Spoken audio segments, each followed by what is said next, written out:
Hello and welcome. I am the Suit&Tie Dip&ChewGuy, and this is a Chew review. This is the number 59 Chew review. And as you just saw, it will be of Stoker's L-50. So I'm going to put out there what this supposedly is, and we'll see how it turns out. I think it'll probably end up being as advertised. So this, on their website, they have the little write-up, and in the write-up it says, if you like Levi Garrett, you'll like L-50. Now, I have never had this product. In fact, before I got this particular bag, I had never even seen the product in person. But if this is a Levi Garrett attempted clone, that is interesting, besides the obvious fact. The reason that's interesting is if this is a clone of Levi Garrett, the Tennessee Chew, which is a couple reviews back, the Tennessee Original Chew, is a clone of Redman Golden Blend. And it is. It's really, really close to Redman Golden Blend. The interesting thing about that is Redman Golden Blend was Pinkerton's answer to, you guessed it, Levi Garrett. So, although it didn't come directly as a clone of Levi Garrett, the Redman Golden Blend, the Stoker's Tennessee Original is sort of a clone of a clone, an attempted clone. This is one of the reasons why some, like Stoker's, has so many different. They're trying to take business in markets that they know are already set. They're trying to get Levi Garrett chewers over. They're trying to get Redman Golden Blend chewer, and it goes on. And in certain markets, they will put out a different vehicle for whatever they think will be able to sell the best. So, looking at this packaging, it is a 1 pound bag, obviously. This review is thanks to Adrian down in Virginia, who sent this up to me with the last shipment. It's a 1 pound bag. Everything is fairly straightforward there. You have the warning label down the bottom. On the back, you have the Stoker's write-up, which I have just recently read. I am not going to do it again. If you want to read it, hit pause now. And that is that. So, you got the warning label on the back, and then you have manufacturer's information and general information and barcode on the bottom. There's the barcode, obviously, underage sale prohibited. This is distributed by the National Tobacco Company of Louisville, Kentucky. Right there. Sale is only allowed in the United States. And then you have the domestic foreign leaf count. This particular bag is 19% domestic and 81% foreign. Not the greatest, but sort of in line with Stoker's products. All right. And then you have a phone number and the website down here, which is stokerstobacco.com, but you can just punch in stokers.com and it will come up.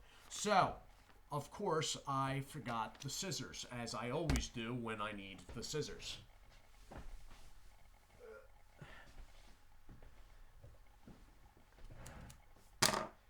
Yeah. So the double line is where they suggest you cut the bag at. You don't cut the bag there, because if you cut the bag where they tell you to cut the bag, when you're done cutting, the bag will still be sealed. The Ziploc is down here, and below, right about that bottom yellow line, is where the bag is sealed at. So you want to go a little bit below the lower gold line.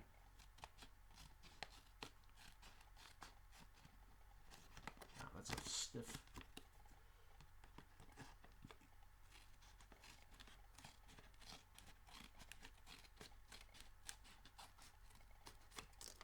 All right, so on this, the Ziploc is actually mostly engaged. Now, I may have done that in handling the product. As I have said in every video of one of these pound bags, the Ziploc being engaged on this bag is not a big deal because the entirety of the bag is sealed.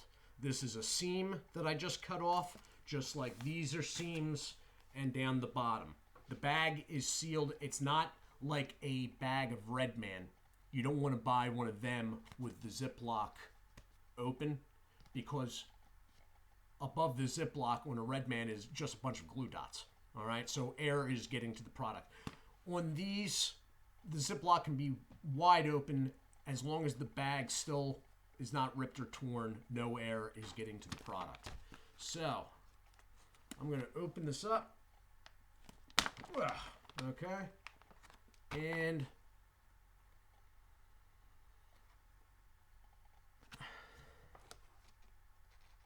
it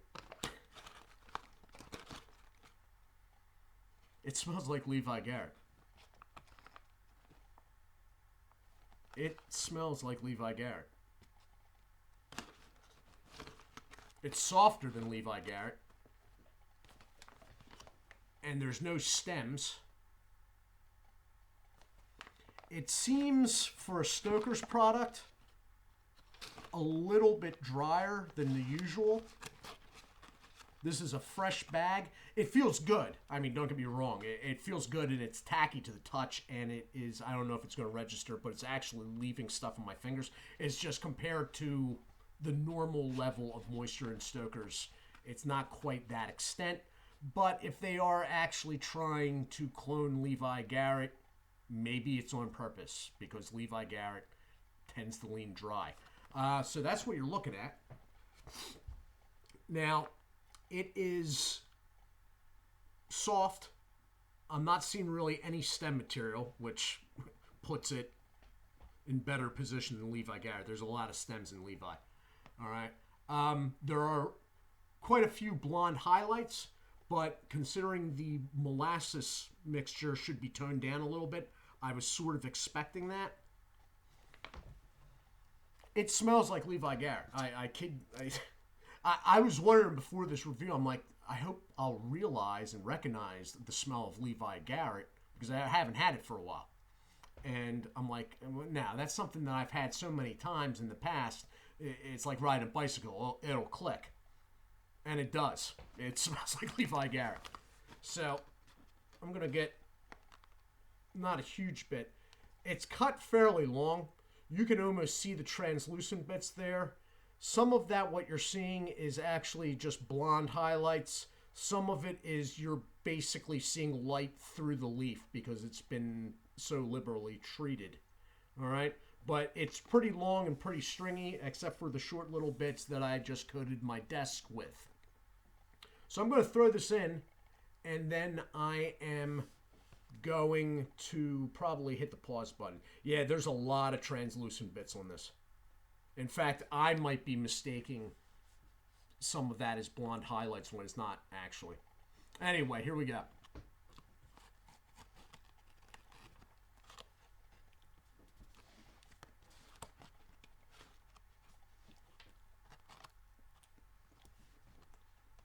Soft in the mouth.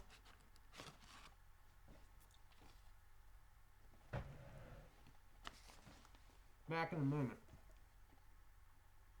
But not on the stop button. Jesus. Okay, and I am back. I'm impressed. Not so much that I think this is the best Stoker's product ever made. I don't believe that at all, actually. But I am extremely impressed in their ability to get very close to what they say they're shooting for. They say that they're going for Levi Garrett. And besides the moisture being a little bit higher and there being no stems, both pros in my mind, they basically made it Levi Garrett.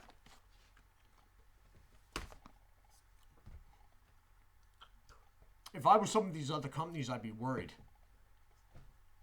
Stoker spies. everywhere. Maybe, I don't know. So you basically have a Levi Garrett product with some secondary like leaf veins, but no stems. All right.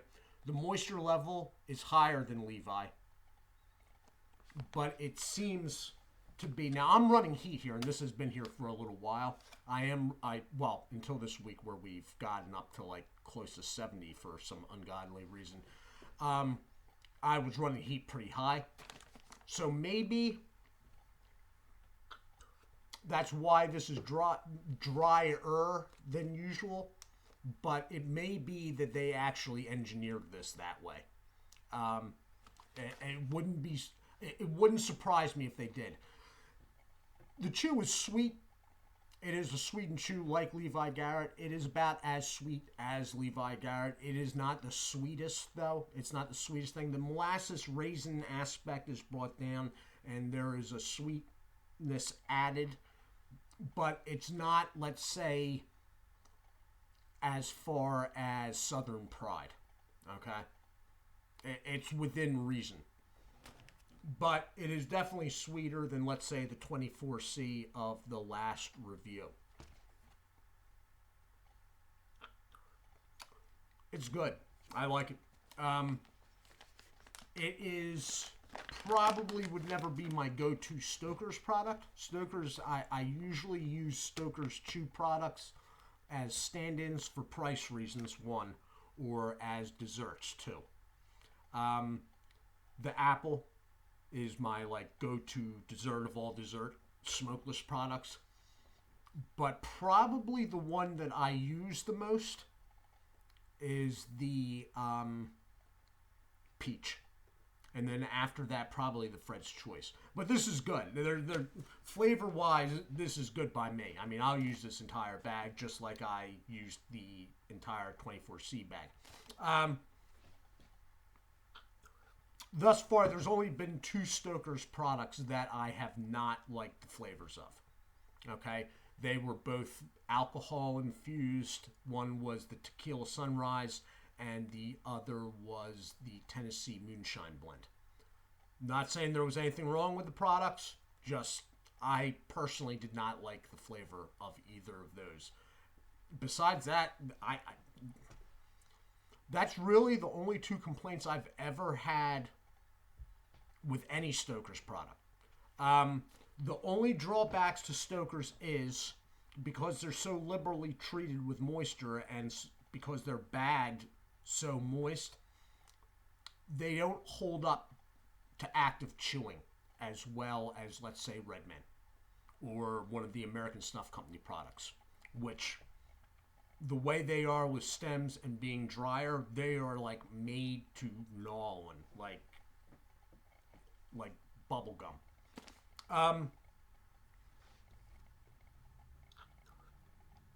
But this is pretty good. So if you see it, as I said, none of these things. Every once in a while around me, I will see the peach, which is probably the reason why I use the peach as much as I do. This was ordered in, as I said, this review is thanks to Adrian down in Virginia, which is the Chew Guy number 2. But none of these products I usually see around me. But in fact, really, besides Red Man Original and Golden Blend, there is no steady stream of chewing tobacco at all in my neighborhood. Not my neighborhood. My extended neighborhood. The county I'm in. So, it juices up good. You're going to have chew levels of nicotine. For people that aren't familiar with chew levels of nicotine are very, very low when you compare them to dip. Okay?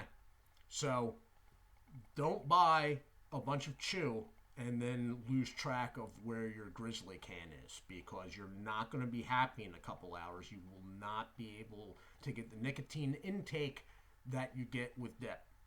No matter how much or how often you switch out, you're just not going to be able to do it.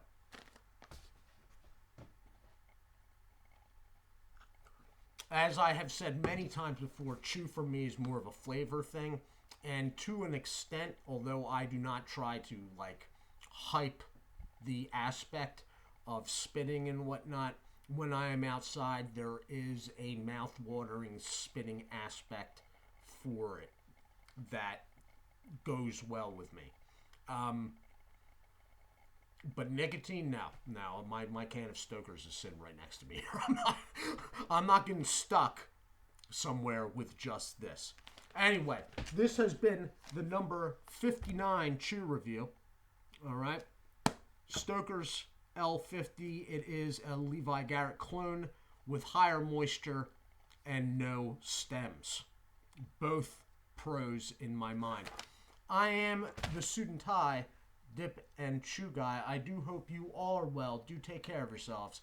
And God bless.